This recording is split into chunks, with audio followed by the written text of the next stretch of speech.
Hello everyone, তো আজকে আবার একটা নতুন সকালে আজকে আমরা যাব হচ্ছে ইয়াংথাম ভ্যালি ফার্স্টে, তারপর যাব জিরো পয়েন্টে।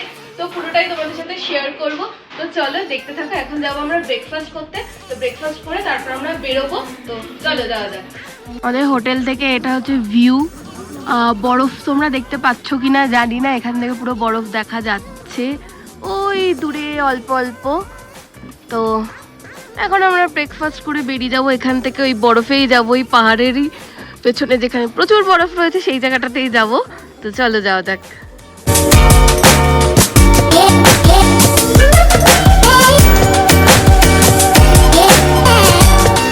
তো এই যে বলতে বলতে আমরা বেরিয়েও গিয়েছি, কিন্তু পরিবেশটা দেখে কি তোমরা কিছু ফিল করতে পারছো?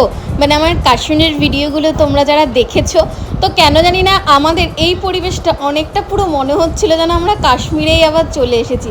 এত সুন্দর লাগছিল, তোমরা একটু লক্ষ্য করো তাহলেই বুঝতে পারবে যে কেন জানি না আমাদের সবারই মনে হচ্ছিল যে আমরা আবার হয়তো কাশ্মীরেই চলে এসেছি।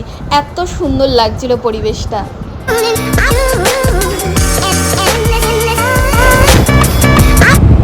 এখানে এই ব্রিজটার উপর দিয়ে দুটো গাড়ি একসঙ্গে যেতে পারবে না বলে আমাদের গাড়িটা এখানটায় দাঁড়িয়ে গেল। ওই গাড়িটা পুরো ব্রিজটা ক্রস করে গেল, তারপরেই দেখো আমাদের গাড়িটাও এখানে ছেড়ে দিল। কি সুন্দর লাগছে না ব্রিজটার মাঝখান দিয়ে যখন গাড়িটা এই যে যাচ্ছে। সিকিমের এই মাধুর্যটা একটু অন্য রকম। ওরা যে এই কালারিং কাপড়গুলো ঝোলায় সেটা দেখতেই একটা মানে কি বলবো সুন্দর পরিবেশের সৃষ্টি করে।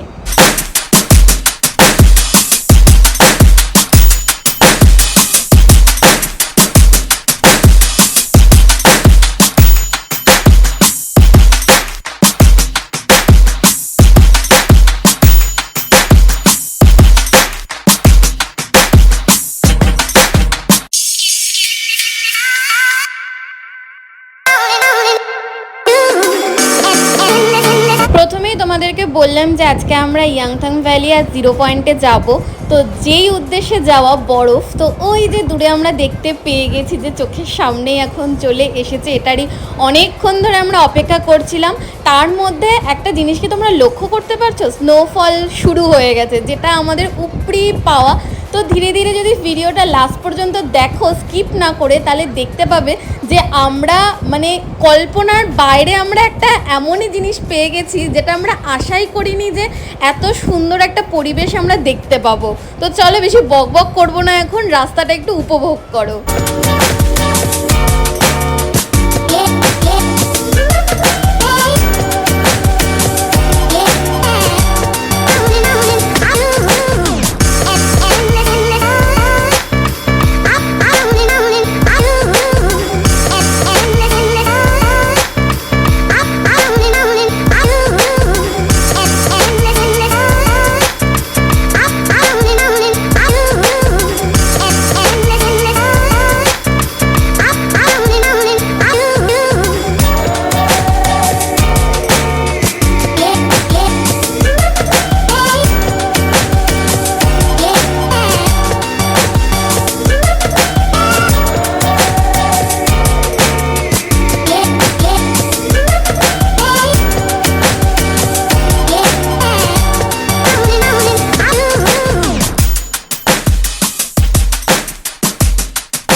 এতটা পরিমাণে স্নোফল শুরু হয়ে গেল যে আমাদেরকে আর কেউ আটকাতেই পারলো না। আমরা রাস্তাতেই গাড়ি থামিয়ে সেখানে আমরা নেমে গেছি সেটা উপভোগ করতে। তো দেখো সবাই মিলে কতটা মজা করছিলাম এই বরফের মধ্যে।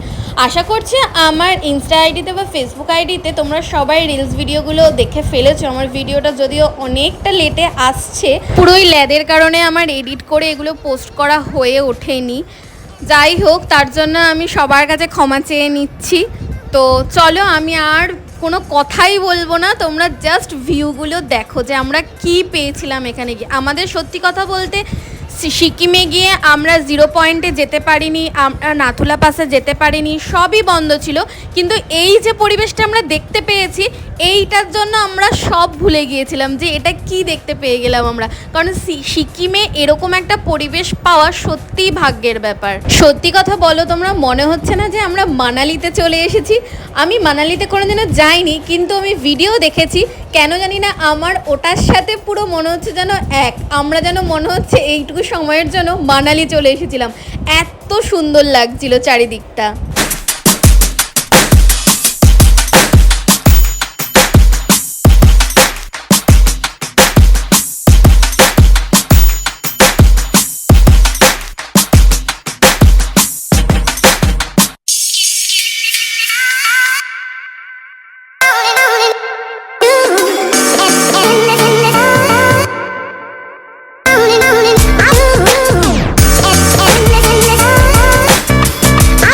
প্রথমেই আমরা চলে গিয়েছিলাম 0 পয়েন্টে যাওয়ার উদ্দেশ্যে, কিন্তু 0 পয়েন্টে পুরো আমাদের যেতে দেয়নি, এতটাই স্নোফল হচ্ছিল যে রাস্তার মাঝখানে আমাদের আটকে দেয়। তো তারপর আমরা সোজা চলে আসি ইয়াংথাম ভ্যালিতে। সেইখানের অবস্থা এরকম দেখতে পাচ্ছ, ভ্যালির কিচ্ছু বোঝা যাচ্ছে না, সব বরফে ঢাকা হয়ে গেছে।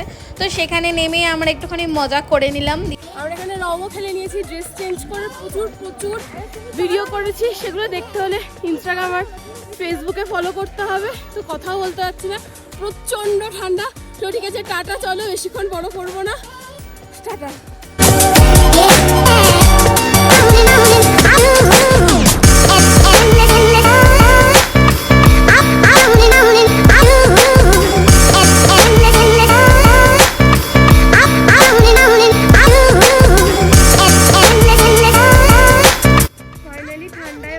ধাপাধাপির পর আমরা আবার রুমে চলে এসেছি। এখন এই হোটেলটা ছেড়ে দেবো, ছেড়ে দিয়ে আমরা আবার গ্যাংটকের যেটাতে আগের দিন ছিলাম সেটাতেই আমরা এখন যাবো। তো আমরা এখন এই যে খাওয়া দাওয়া করতে এসেছি, তো ওখান থেকে খেয়ে দে ওয়েদারটা একটু দেখছো তোমরা, মানে বিচ্ছিরি। তো মানে এত রং খেলেছি, চারিদিকে সব লেগে রয়েছে, এগুলো এখন তুলতে হবে। তো যাই হোক, ঠিক আছে, চলো এখন খাওয়া দাওয়াটা করে নিয়ে তারপর আবার দেখা হচ্ছে। দুপুরে আমাদের লাঞ্চ ছিল ভাত, ডাল, সোয়াবিনের তরকারি আর ডিমের ঝোল, আর সাথে চাটনি পাঁপড়টা ম্যান্ডেটারি। তো এগুলো সুন্দরভাবে গরম গরম একদম খেয়ে নিলাম ঠান্ডায় বসে বসে, কারণ প্রচণ্ড ঠান্ডা লাগছিল। তার সাথে এরকম গরম গরম খাবার সত্যি খুব ভালোও লাগছিল।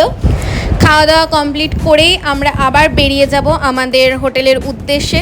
তো এই রাস্তায় যেতে যেতে আমাদের সাথে একটা ঘটনা ঘটে। তো সেটা হচ্ছে, আমাদের যে গাড়িটা ছিল সেই গাড়ির ব্যাটারি পুরো বসে যায়, যার জন্য আমাদের গাড়ির কোনো লাইটই জ্বলছিল না। আর রাস্তা তো কীরকম বুঝতেই পারছো, পাহাড়ি রাস্তা কীরকম হয়। তো এখানে আশেপাশে যে গাড়িগুলো যাচ্ছিল, তারা যদি হেল্প না করতো, জানি না সেদিন আমাদের সাথে কি হতে পারতো। সামনে একটা গাড়ি আর পিছনে একটা গাড়ি দিয়ে আমাদের সুন্দরভাবে নিয়ে গিয়েছিল। মানে কিছু বলার নেই এদেরকে, এরা এতটা হেল্পফুল ছিল। কারণ দেখতেই পাচ্ছ সামনে আমাদের গাড়ির হেডলাইট একদমই জ্বলছে না, মানে খুবই খারাপ অবস্থা হয়ে গেছিলো আমাদের গাড়ির। আমরা তো প্রচণ্ড ভয় পেয়ে গিয়েছিলাম যে রাস্তাঘাট এমনিতেই ভাঙা, তার উপরে অন্ধকার, কি যে হবে, আমরা পুরো মানে আউট হয়ে গেছিলাম সবাই। তো ফাইনালি অনেক সবাই মিলে হেল্প করার পর আমরা সুস্থভাবেই হোটেলে পৌঁছাই। আমাদের কোনো প্রবলেমই হয় না, কারণ এখানে লোকজনরা ট্যুরিস্টদের সত্যি খুবই হেল্প করে। আর এর আশেপাশের ড্রাইভাররাও প্রচণ্ড হেল্পফুল ছিল বলেই হয়তো আমরা সুন্দরভাবে আবার হোটেলে পৌঁছাতে পেরেছি। তো এই ভিডিওটা এখানেই শেষ করছি, নেক্সট পার্ট পরের ভিডিওতে আসছে।